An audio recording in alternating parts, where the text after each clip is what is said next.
이명박 정부 최고 실세로 군림했던 신익의 좌장 이재호. 대우나 전도사로 MB정부 탄생에 혁혁한 공을 세웠던 그가 대헌전도사가 되어 돌아왔다. 박근혜 후보의 4년 중임제는 장기 집권에 불과하다면서 분권형 대통령제 공약을 촉구하고 나선 이재호 의원. 연일 박근혜 후보에게 각을 세우며 선대위 참여 요청을 거부하고 있는 그의 진짜 속마음은 무엇일까? 대선까지 이제 남은 시간은 35일.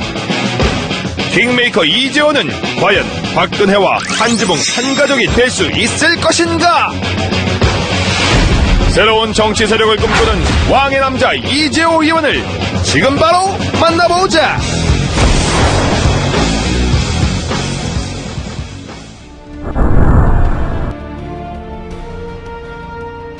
지금 대선 전국의 그 큰 국가적 이슈, 이게 없지 않습니까? 네.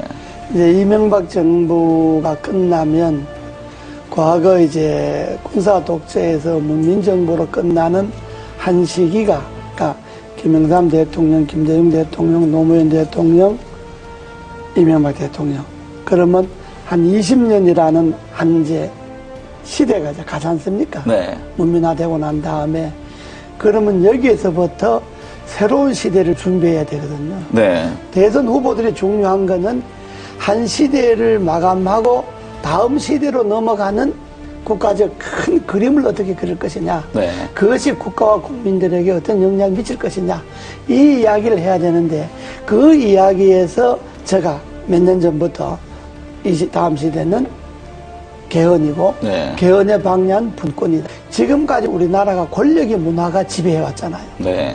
그러니까 큰 권력이든 작은 권력이든 나라의 구석구석에 권력의 힘이 다 이게 미쳐서 그 권력의 힘에 뭔가 좀 가까운 사람만이 뭐 돈을 벌거나 자리를 차지하거나 뭐 이런 소위 나라 풍조가 되었잖아요. 네. 이제는 이러한 권력의 문화를 내려놓고 정말로 사람의 문화, 인간적인 문화가 나라 전반에 한번 골고루 퍼져야 된다.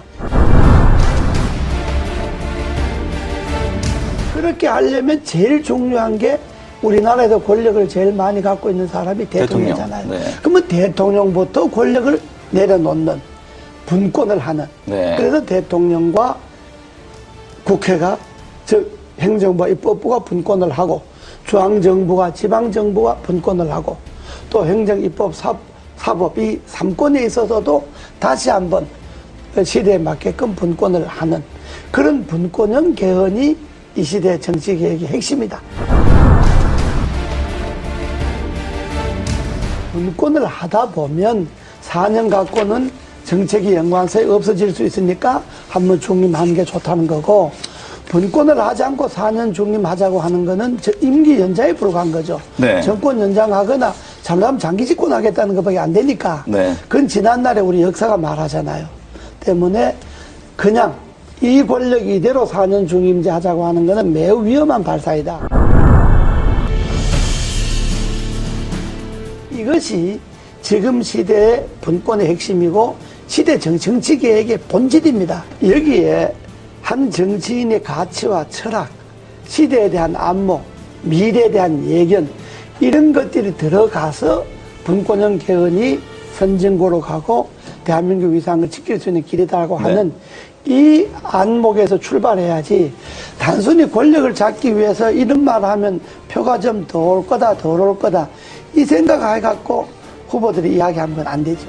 저는 뭐 개헌에 대한 분권형 개헌에 대해서 제일 좋기는 취임하고 1년 안에 하겠다든지 이런 확실한 공약이 제일 필요하지만은 그러니까 그거는 또 저 생각일 수가 있으니까 또 그렇게 생각하지 않는 사람일 수도 있으니까 일단 분권형 개헌을 비롯해서 취임 1년 안에 나라의 바람직한 방향으로 개헌을 하는데 이 시대의 흐름이 나눔이잖아요.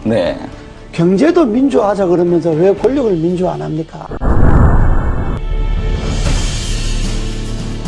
지금 의원들이 분권형 개헌 추진 국회의원 모임을 네. 하나 만들려고 여러 의원, 여야 의원들이 만들자고 제안이 많이 들어와서 네. 아마 곧 거기 옮겨질 거예요. 하나의 또 세력 개헌 행보의 종착점은 개헌이고요. 네. 분권형 개헌이 되게 네. 하는 게 종착점이고, 되면 뭐 저는 제가 주장하고 생각했던 것이 되면 그걸로 이제 정치인 역할을 다 하는 거고, 네. 다만 정치인들에게만 맡겨서는 정치인들이 개인의 이해관계에 따라서 개헌을 생각하니까 국민들이 힘을 모아서 이 시대의 요구인 분권형 개헌을 하도록 하자. 네. 그래서 전국에 이제 한 4,000명 정도 모여서 창립대회를 했죠, 국민연합. 네.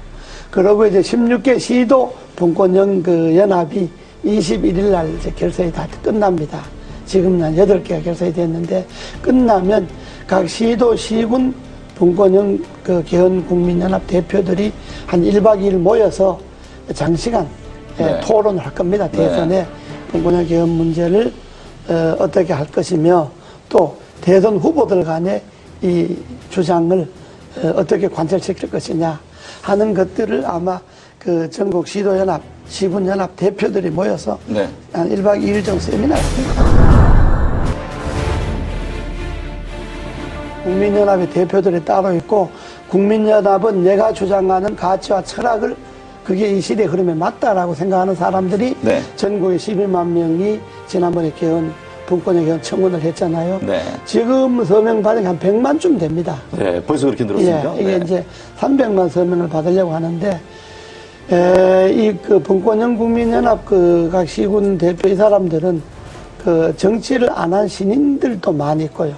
정치권에 있었던 사람들도 있고. 네. 그러니까 정말로 이 분권이 맞다, 시대 흐름의 분권이 맞다라고 생각하는 일반 국민들이 참여를 해서 12만 명 쉽게 네. 발기내 서명해서 개헌 국회 청원 나오고. 그렇다면, 그 일반적인 그런 제야단체, 국민, 연합, 이런 정치 단체가 아니고, 네. 하나의 가치를 두고 뭉친 그러니까요. 그런 시민들, 국민들 그러니까 정파를 모임이기 떠나서 때문에 가치 제안으로 하겠다는 그렇습니다. 말입니까? 모임이기 때문에 그거는 지금 발기인으로 개헌 청원한 것만 해도 12만 명이고, 지금 거기에 가두 서명을 한 사람만 해도 100만 명이 100만 명. 넘으니까 아마 국민연합의 결정이 어느 정도 효과가 있을는지는 아직 모르겠습니다만은, 그러나 대선 전국에 간과해서는 안 될 거예요.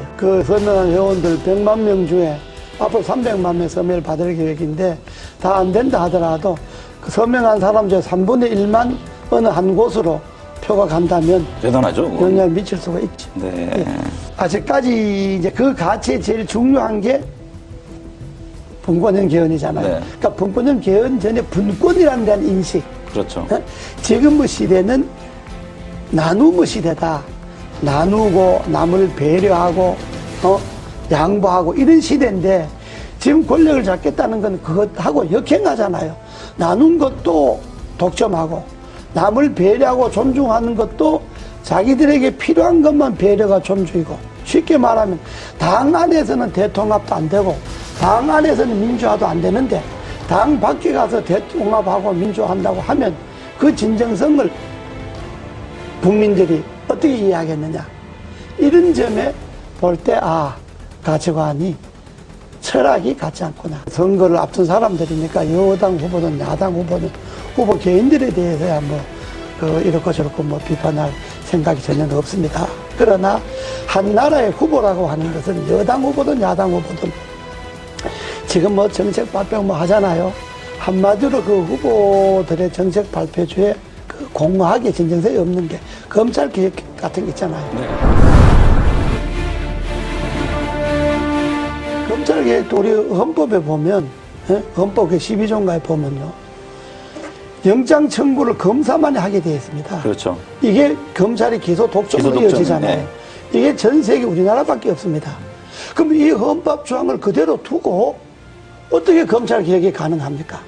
영장은 수사를 할 수 있는 기관이 청구하도록 하고 발부는 법원에서 하도록 한다는 이 조항이 개헌되지 않고 그 개헌을 그대로 놔두고 어떻게 검찰 개혁을 할 수가 있겠습니까? 지방 분권이 문제잖아요. 네. 지방 지방 분권도 지금 헌법에는 뭐가 돼 있느냐 그러면 지방자치단체는 선임하게 돼 있어요. 헌법에. 그 선출해서 임명한다는 이야기거든요.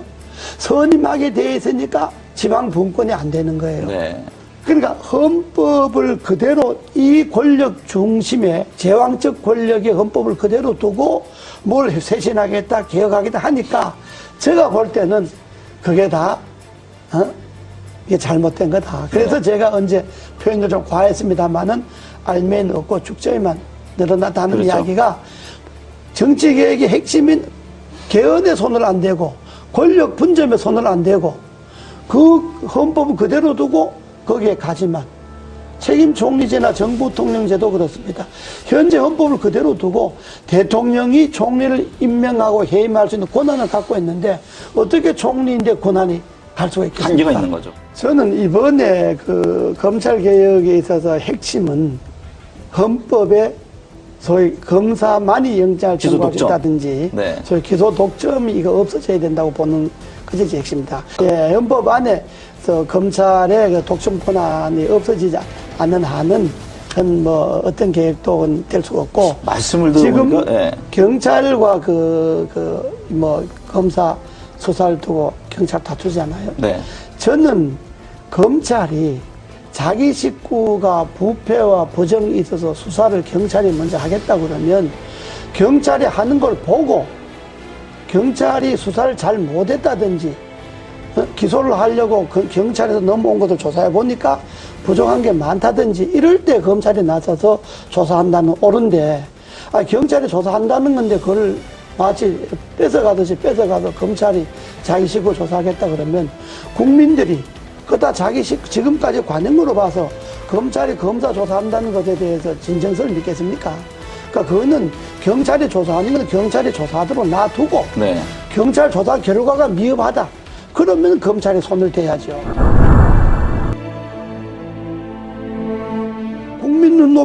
국민이 눈높이에 자기를 맞춰서 정치를 해야 되는데 되게 정치한 사람들 자기 눈높이에 국민을 보고 그렇다면 국민이 동의가 있으면 이제 헌법도 무슨 뭐 국민이 동의가 있어서 개헌한다. 아니 당연히 국민이 뭐 안을 내야 동의를 하든지 반대하든지 하죠. 네. 국민들이 무슨 분권을 하라든지 뭘 하라든지 안을 국민들이 냅니까? 정치권에서 이런 안을 내야 그래야 국민들이 동의를 하든지 반대를 하든지 하듯이 안도 안 내놓고 뭘 갖고 국민들이 동의를 합니까? 네. 그것처럼 그런 것이 다 국민들로 볼 때는 진정성이 없는 이야기다 이런 이야기.